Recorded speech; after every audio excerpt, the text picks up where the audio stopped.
Epístola aos Hebreus, vamos ler alguns versículos para a nossa reflexão. Glória a Deus. Capítulo 12 da Epístola aos Hebreus. Todos acharam? Vamos ler para ganhar tempo.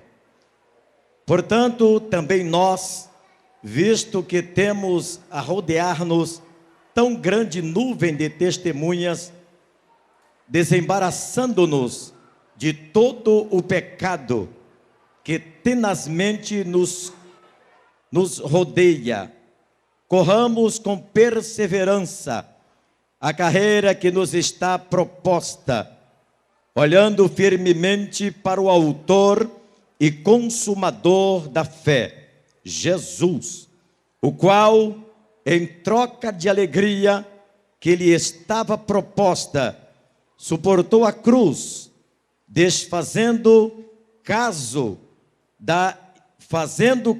da ignomínia, e está assentado à direita do trono de Deus. Considerai, pois, atentamente aquele que suportou tamanha oposição dos pecadores contra si mesmo, para que não vos fatigueis, desmaiando em vossas almas. Amém? Tome o seu assento. Glória a Deus. Meus queridos irmãos, se eu fosse dar um tema a esta mensagem, seria a igreja triunfante e a igreja militante. Diga comigo, igreja triunfante e igreja militante. O escritor desta epístola, ele a endereçou certamente aos crentes neoconvexos do primeiro século, onde, por causa de muitas perseguições, esses crentes foram dispersos. E eles estavam sendo convidados sob ameaça para voltar às práticas judaizantes. E o escritor, não definido, mas pela sua riqueza escriturística e linguística, denota-se que seja Paulo, Apolo ou um dos intelectuais da igreja do primeiro século. E ele traz aqui, neste contexto do capítulo 11, ele traz uma narrativa dos heróis do cristianismo e os heróis da antiga aliança. E ele traça, começando por Abel, o perfil, a natureza em que a igreja triunfante enfrentou os embates da fé, enfrentou os conflitos, enfrentou as guerras, enfrentou todos os obstáculos que vieram à sua frente. E ele traz algumas figuras de linguagem nesse texto, algumas metáforas. Ele aqui diz assim: portanto nós, que estamos rodeados de uma tão grande nuvem de testemunhas, deixemos todo o embaraço e o pecado que tão de perto nos rodeia, e corramos com paciência a carreira que nos está proposta, olhando para Jesus, autor e o consumador da nossa fé. O escritor, ele traz algumas figuras importantes. Ele aponta os heróis da igreja triunfante. E algumas características desses heróis eram, aqui no contexto do versículo 11, a partir do versículo 32, ele diz assim: o que mais direi? Certamente me faltará o tempo necessário para referir o que há de respeito de Gideão, de Baraque, de Sansão, de Jefté, de Davi, de Samuel e dos profetas, os quais, por meio da fé, subjugaram reinos, praticaram a justiça, obtiveram promessas, fecharam bocas de leões, extinguiram a violência do fogo, escaparam ao fio da espada, da fraqueza tiraram força. Que coisa gloriosa esse texto. Meus queridos irmãos, e o apóstolo, escritor desta carta, ele traz alguns elementos intrínsecos neste texto. Ele diz: portanto nós, ele agora estava se dirigindo à igreja militante. Ele traz à memória a igreja triunfante, desde o tempo dos primórdios da história do judaísmo. Ele aponta, ele elenca, ele traz uma relação de homens e mulheres que expuseram suas vidas, mas mantiveram a sua fé intactas, indeléveis, indestrutíveis. E o escritor traz esta narrativa.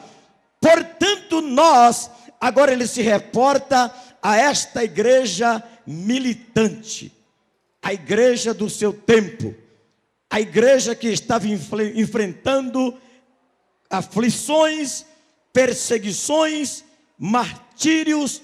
A igreja sempre experimentou, ao longo dos séculos, ao longo dos anais da história, duras provações, aflições, duras situações deles expuserem as suas próprias vidas, mas não negaram a sua fé. Portanto, nós que estamos rodeados, deixemos todo o embaraço. O escritor, ele traz agora a figura de um atleta, de um corredor. Ele traz a figura de um preparo físico, psicológico, nutricional de um atleta. Ele diz que a nossa carreira, que nós temos que correr, que nós temos um alvo a ser alcançado. Não adianta você olhar para o seu presente e dizer que vai desistir, que tudo está acabado. Esta palavra nesta noite, ela tem uma propositura ímpar e singular. Sabe qual é? É fortalecer você na fé, é fazer com que você se mantenha de pé, mesmo diante das lutas, das aflições e dos desafios do presente século. Portanto, nós, ele estava se referindo aos contemporâneos de sua época. Nós que estamos rodeados de uma tão grande nuvem de testemunhas. Esta nuvem de testemunhas, ele estava se referindo aos patriarcas da velha aliança. Se você tiver um pouco de curiosidade, você vai ler o contexto do capítulo 11 e vai ver ali o elenco daqueles homens, mulheres. E nós, agora ele se refere à igreja militante.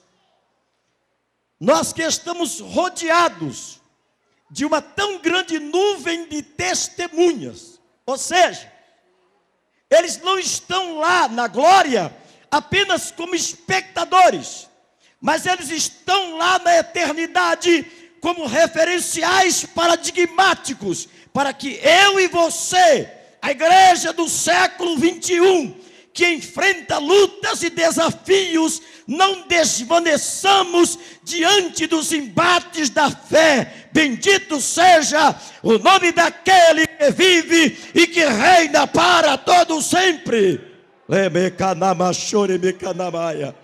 Portanto, nós, a igreja do primeiro século, enfrentou embates insuportáveis. A igreja tinha pelo menos 3 grandes inimigos. A igreja tinha a civilização helênica, os grandes pensadores da Grécia. A igreja tinha a força pujante do Império Romano. A igreja tinha os judeus, que eram inimigos absolutos do Cristo e da sua igreja recém-nascida. E aquela igreja ainda infante, aquela igreja que tinha muito caminho a percorrer, esta igreja enfrentou lutas insuportáveis. Quando nós olhamos a biografia dos heróis da fé, da igreja neotestamentária, nós vamos ver que verdadeiramente aqueles homens e mulheres expuseram as suas vidas, mas não negaram a sua fé. Ele se refere a um atleta. O atleta tem vida disciplinada. O atleta tem uma mente focada. O atleta tem uma balanceada alimentação. O atleta tem o seu corpo físico preparado para desenvolver tal atividade. O atleta tem que estar pronto. Olhe para cá. Diga para o seu irmão do lado, diga: você é um atleta. Como você está se preparando? Você é um atleta. Olhe para cá. Este ambiente aqui não é um divã. Quando nós saímos dos nossos lares e viemos aqui para este ambiente estritamente social, mas acima disso ele tem um caráter profundamente espiritual. O Senhor nos tirou das trevas para a sua maravilhosa luz, para que eu e você exaltemos e glorifiquemos o seu nome em todas as etapas da nossa peregrinação aqui na terra. Você pode glorificar, adore o Senhor nesta noite, exalte o nome daquele que vive e que reina para todo sempre. Deixemos todo embaraço. Essa expressão no original grego, tire toda a carga, todo o sobrepeso. Os irmãos sabem que os atletas, eles executam a sua função com pouquíssimas roupas, tênis leves, shorts leves, camiseta, muitos não têm nem pelo. O seu corpo atlético condicionado para aquela finalidade. E o escritor aos Hebreus traz esta metáfora de um atleta, para que eu e você compreendamos que nós estamos numa carreira.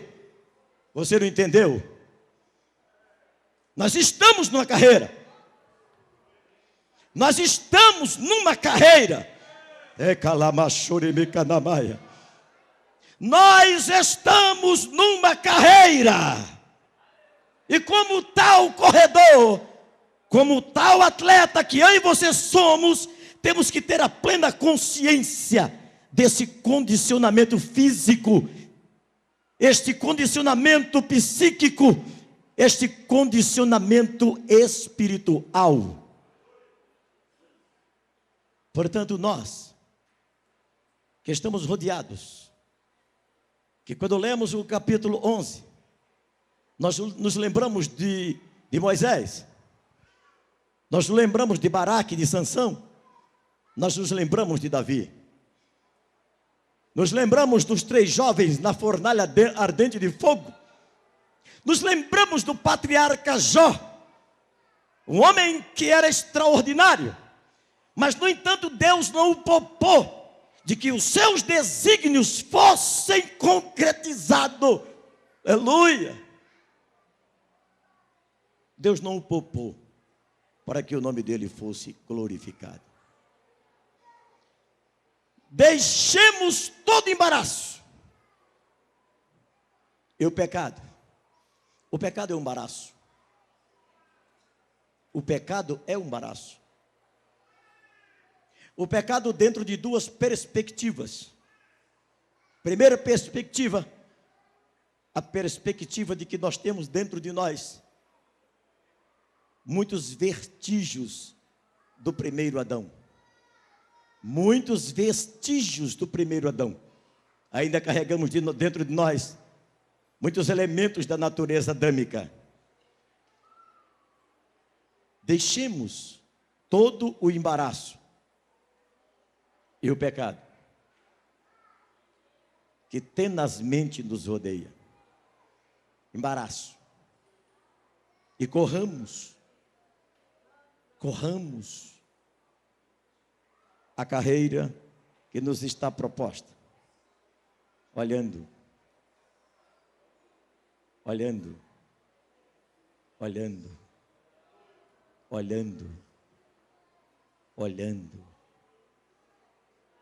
para Jesus.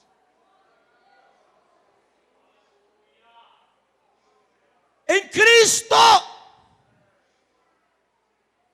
se concretiza. Cristo é o resumo dos heróis da fé. Desde Abel, quando morreu, até Cristo. Quando fecha-se uma etapa da história da igreja triunfante, e em Cristo inicia